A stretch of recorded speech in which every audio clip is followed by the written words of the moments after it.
Listen closely, I don't have much time. The smell of burned plasma still lingers in this briefing room. The emergency lights cast long shadows across the tactical displays, and somewhere above us, the last of the Coalition warships are making their final futile stands. I've commandeered this comms channel to warn whoever might still be listening out there, among the stars. Heed my words, never under any circumstances hire human mercenaries. My name. We don't have time for pleasantries, but the human legionnaires call me Shade. 15 stellar cycles ago, I served as an advisor to Duchess Vera of the Astran Coalition. Today, I'm the last free voice of what was once the mightiest empire in the Orion Spur. Let me tell you how it all fell apart. Our galaxy was a patchwork of petty empires, each vying for dominance.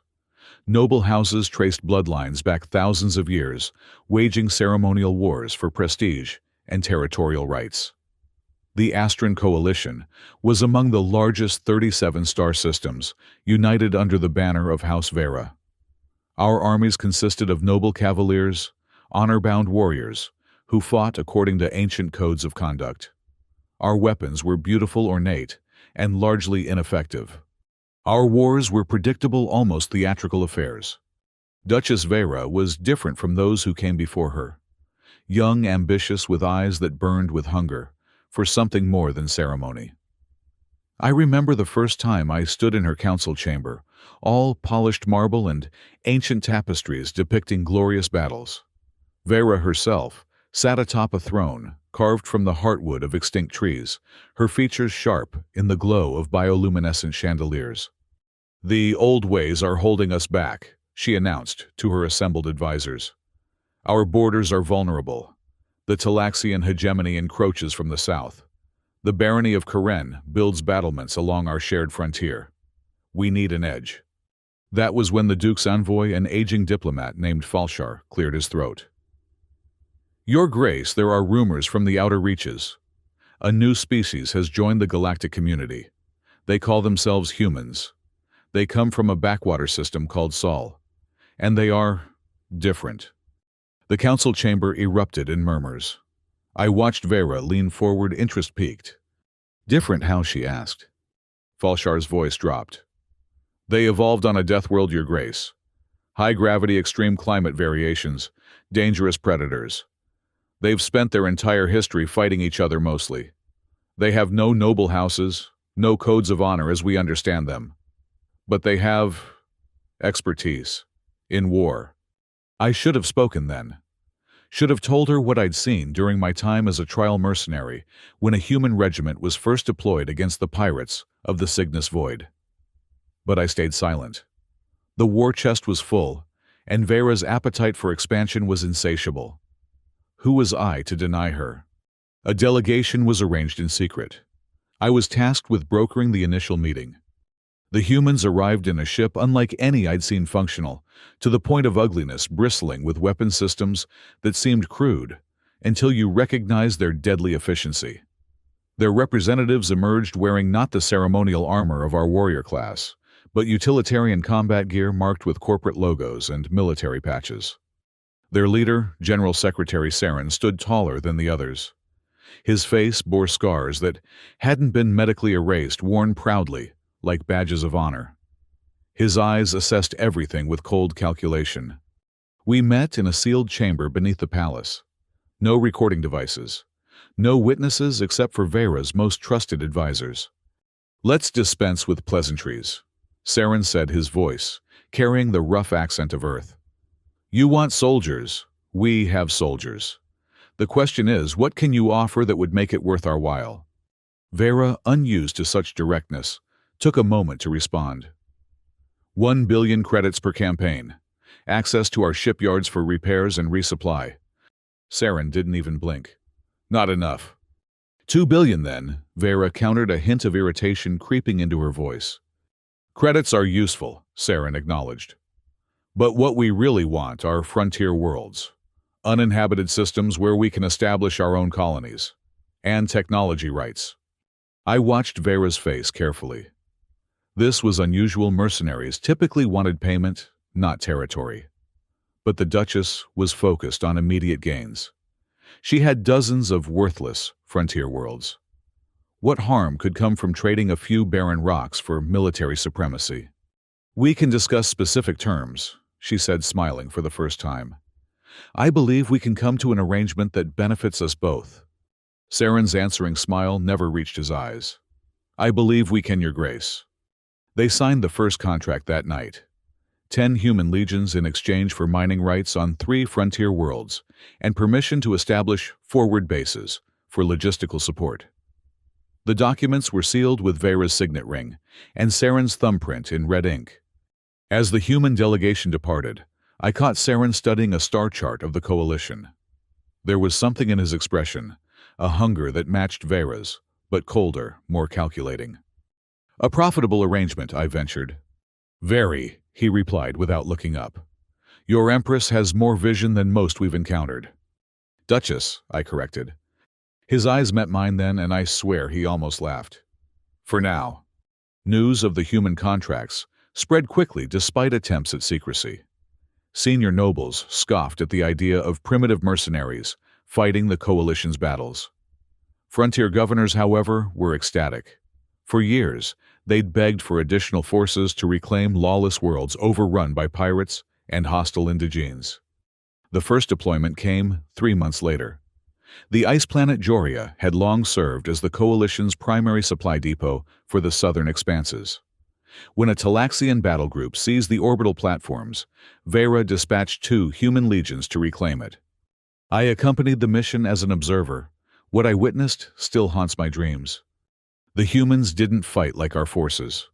There was no ritual challenge, no honor guards, no opportunity for the Talaxians to surrender with dignity. The human ships emerged from hyperspace and immediately opened fire, targeting command centers and weapon emplacements with precision strikes. When ground forces deployed, they moved with ruthless efficiency.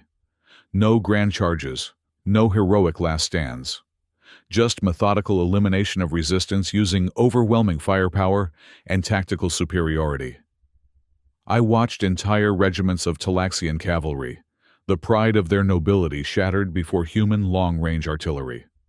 Soldiers in powered armor moved through blizzards that would have frozen our troops' solid flanking defensive positions and eliminating command structures. Within 3 days, Joria was back under Coalition control. The Talaxian force, nearly 30,000 strong, had been reduced to less than 100 prisoners. Vera was delighted. The nobles were shocked. And the humans, they were already studying the captured Talaxian technology, dismantling it, understanding it, improving upon it. That should have been our first warning. The next campaign targeted the barony of Karen. Again, the humans achieved in weeks what our forces couldn't accomplish in years. The pattern repeated across a dozen worlds, swift, decisive victories that expanded the Coalition's borders farther than any previous ruler had managed. With each success, Vera grew bolder. And with each victory, the humans established another, forward base on a frontier world. They requisitioned more resources, rare metals, shield coils, hyperspace engines, always justifying the demands as necessary for continued military operations. 6 months into the contract, I visited one of these forward bases on the outer world Viridian. What I found wasn't a temporary military installation, but the beginnings of a permanent colony. Human engineers had already established mining operations, extracting unobtainium crystals. Factories were being constructed. Civilian ships were arriving with families. When I questioned the base commander about this, his response was telling. "Our contract guarantees settlement rights. We're simply exercising them." I brought my concerns to Vera, but she dismissed them. "Let them build their little outposts," she said, waving a hand dismissively. "What matters is that they're winning our wars. The Coalition grows stronger every day." But was it really growing stronger? I began to notice troubling patterns. Coalition officers were being systematically replaced by human advisors. Key military technology was being upgraded with human systems that only they understood. Our own shipyards were retooling to produce vessels of human design. Local governors started whispering that the humans weren't acting like mercenaries but conquerors. I knew they were right because I'd seen it before. Years earlier, I'd volunteered for a human regiment, thinking I could learn their tactics. Only later did I realize that the contract I'd signed included annexation rights to my homeworld if certain victory conditions were met. I tried to warn anyone who would listen, but by then, Vera's star was rising too fast. Her military successes had earned her the title of Empress Designate. The coronation was planned as the grandest ceremony in coalition history. That day arrived with all the pomp and circumstance befitting the ascension of a new imperial dynasty. The capital world was draped in the coalition's colors. Noble houses from across the empire sent representatives bearing gifts and pledges of fealty. Vera herself was resplendent in ceremonial armor, inlaid with precious metals, and encrusted with gems from 100 worlds. The ceremony was halfway complete when the doors to the Grand Hall swung open. General Secretary Saren strode in, flanked not by an honor guard, but by armored human soldiers carrying weapons that definitely violated palace protocol. "Forgive the interruption, Your Majesty," Saren announced, his voice carrying across the suddenly silent hall. "But there's an urgent matter that requires your attention." Vera's face darkened with anger. "Whatever it is can wait until after the coronation." "I am afraid it cannot," Saren replied, producing a data crystal, which he inserted into a projector. Above the assembled nobility, a holographic contract appeared, the original agreement signed between Vera and the human legions. Section 47, paragraph 16. Saren continued highlighting the text. "In exchange for military services rendered, the human coalition reserves the right to representation within the governing body of the Astran coalition, proportional to territorial claims established." Vera's expression shifted from anger to confusion. "What is the meaning of this?" "It means, Your Majesty, that as per our agreement, we're exercising our right to planetary voting rights within the Coalition Senate. Specifically, we're claiming seats for the 17 frontier worlds, where we've established bases." Murmurs rippled through the hall. 17 worlds would give the humans a controlling interest in the Senate. "This is absurd," Vera declared. "The contract specified payment in credits and resource rights. We'll discuss any other interpretations after the ceremony. Guards escort our guests out." The palace guards moved forward, but stopped as the distinct sound of weapons powering up echoed through the chamber. "Perhaps I haven't made myself clear," Saren said, his tone still eerily polite. "This isn't a negotiation. Outside this palace, human legionnaires have established a security cordon for your protection. Our ships currently hold orbital positions above every major city on this world." A holographic display activated, showing real-time footage of human warships in low orbit. "Payment in credits is no longer sufficient," Saren continued. "We require political integration as specified in the terms you agreed to." Vera's face had gone pale. "I agreed to no such thing." Saren's smile was cold. "Your signature suggests otherwise. You really should read the fine print, Your Majesty." In that moment, I understood the trap completely. The humans had never been mercenaries. They were conquerors using our own laws and contracts against us. Every victory they'd won for the coalition had strategically positioned their forces throughout our territory. Every base they'd established was a foothold. Every piece of technology they'd upgraded was now a potential weapon or liability. Vera must have realized it too. "This is treason," she hissed. "The coalition will never stand for this." "The coalition," Saren replied calmly, "is already standing for it." "Senator Krell, would you care to explain?" From among the assembled nobles, Senator Krell, head of the coalition's finance committee, stepped forward. "Your Majesty, the fact is we've already voted. The Senate has ratified the human claim to representation." "Without my authority," Vera demanded. "With respect, Your Majesty, your authority extends to military matters. The composition of the Senate is a constitutional issue, and the Constitution is quite clear that colonized worlds deserve representation." Looking around the hall, I could see the truth written on too many faces. The humans hadn't needed to fire a shot, they'd simply bought the right people, made the right promises, exploited the right loopholes. The coronation continued, but everyone present understood that the crown being placed on Vera's head was largely ceremonial now.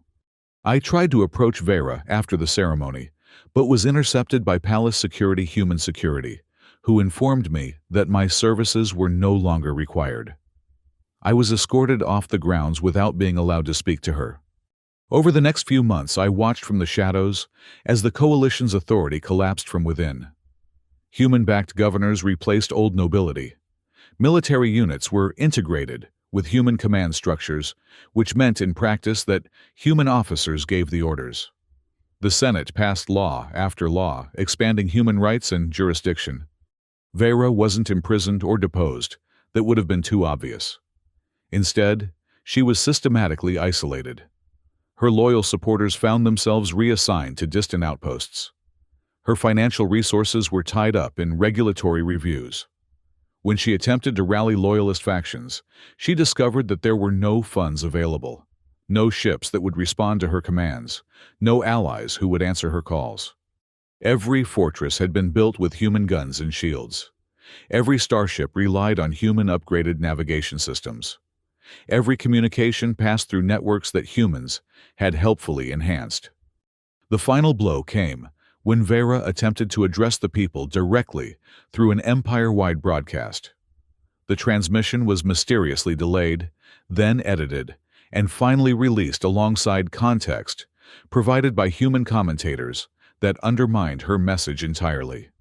6 months after her coronation, Empress Vera was little more than a figurehead, trotted out for ceremonial functions, but stripped of any real power. The Astran Coalition still existed in name, but was in every meaningful way a human-dominated entity. I managed to gain access to her once, during this period, sneaking into the palace through service tunnels I'd memorized years before. I found her alone in her private chambers, staring out at the capital city, where human ships now regularly patrolled the skies. "I should have listened to you," she said without turning around. "You tried to warn me." "Not hard enough," I admitted. I knew what they were capable of. I'd seen it before. She turned then, and I barely recognized her. The fire that had once burned in her eyes had dimmed to embers. "Can it be undone?" I had no comfort to offer. "They control our military, our economy, our government. They've integrated themselves so thoroughly that removing them would cause the entire coalition to collapse." "Then perhaps it should collapse," she whispered. "Better to rebuild than to live under occupation." But even that option was denied her. When whispers of resistance reached human ears, the response was swift and clinical. Not the brutal crackdown one might expect from conquerors, but something more insidious, a wave of anti-corruption investigations that removed potential troublemakers from positions of power. New security protocols that restricted movement and communications under the guise of public safety. Mental health evaluations for anyone displaying concerning behavior. When Vera's most loyal general attempted to mobilize his forces against a human military installation, his ships mysteriously lost power mid-flight. The official investigation cited technical malfunctions, but everyone understood the message. Today, 10 years after that fateful coronation, humans have assumed stewardship of what was once the Astran Coalition. They call it the Federated Systems, now a union of planets under human law, with human-mandated charters. The old nobility maintain their titles, but hold no real authority. Alien cultures are preserved in designated heritage zones that double as tourist attractions. And Vera. She lives in comfortable exile on an estate that seems luxurious until you notice the security systems that point inward rather than outward. As for me, I've spent years gathering evidence, building a network of like-minded individuals who remember what it was like before the humans came.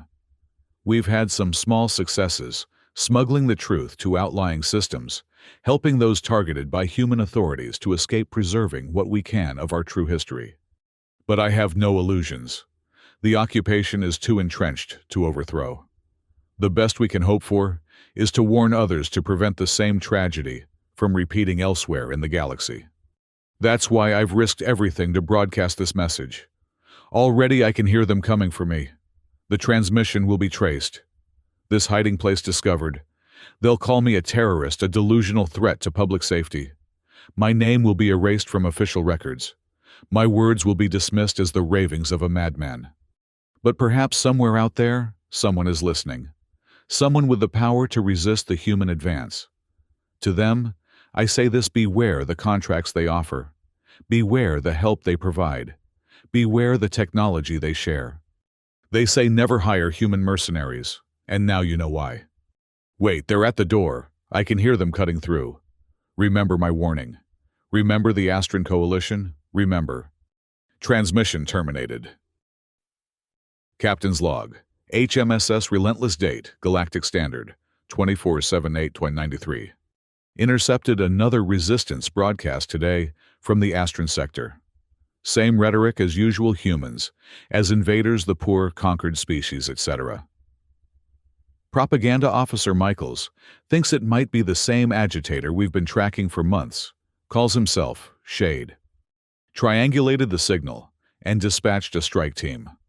Found the transmission equipment, but the operator had already fled. Left behind a partial manuscript of some sort, bizarre fictional account of our integration with the Astron Coalition. Pure fantasy, of course. Our economic and military partnership with the Astrons has been nothing but beneficial to all parties. Nevertheless, I've forwarded the manuscript to intelligence for analysis. These resistance cells, while small, are persistent. Their revisionist history could undermine stability if allowed to spread. Recommend increased surveillance in sectors A7 through D3. Also, suggest another wave of public information campaigns emphasizing the benefits of Federation membership. Perhaps highlight the infrastructure improvements and defense capabilities we've provided. These primitive species require constant reassurance. Sometimes I wonder if bringing them into the Federation is worth the trouble. But orders are orders, and Earth demands secure borders. End log. Addendum. That manuscript actually made for entertaining reading. Have to admire the creativity casting us as the villains when we saved their backwards empire from collapse. As if we would ever need to resort to such roundabout methods of expansion. If we wanted their worlds, we would simply take them. Still, there's something to be said for subtlety. Perhaps I'll forward a copy to the Strategic Operations Department. Might give them some ideas for our approach to the Rigelian Confederacy negotiations next month. After all, why conquer when you can simply invest?